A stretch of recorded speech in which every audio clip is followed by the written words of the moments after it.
Digital মিটারে কেন বিদ্যুৎ বিল বেশি আসে এর উপরে একটা লাইভ এক্সপেরিমেন্ট চালাবো। আশা করি সাথেই থাকবেন এবং উপভোগ করবেন। এই এক্সপেরিমেন্টের জন্য আমরা দুইটা মিটার নিয়েছি, এইটা একটা আর এইটা একটা। 1 নাম্বার মিটারে কোনো ধরনের বিল আসতেছে না, কারণ লোডের তার কেটে রেখেছি। 2 নাম্বার মিটারেও কোনো ধরনের বিদ্যুৎ বিল আসতেছে না, কারণ এখন লোড ব্যবহার শুরু করে নাই, দেখতে পাচ্ছেন। তবে আমরা 2 নাম্বার মিটার লোড ব্যবহার করবো এখনই। সাথেই থাকুন এবং কি ঘটনা ঘটে সেটা দেখুন। এটা আমাদের 1 নাম্বার মিটার কোনো ধরনের পালস মারতেছে না। এর কারণ হলো কোনো ধরনের লোড নাই, আমরা এটা কেটে রেখেছি, দেখতে পাচ্ছেন। প্র্যাকটিক্যালি দেখাচ্ছি, এটা কোনো একদম কাটা, নিউট্রালও কিন্তু কেটে রেখেছি।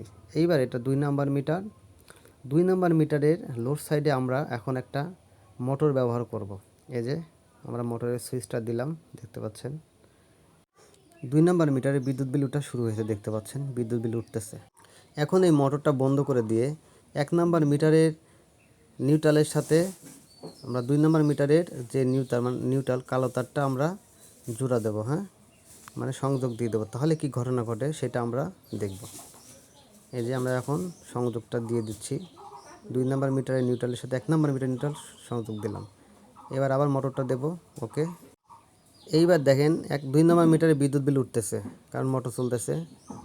এবং 1 নাম্বার মিটারে কিন্তু কোনো ধরনের লোড নাই, শুধু নিউট্রালটা ওর সাথে সংযোগ দেওয়া আছে 2 নাম্বার মিটারের সাথে।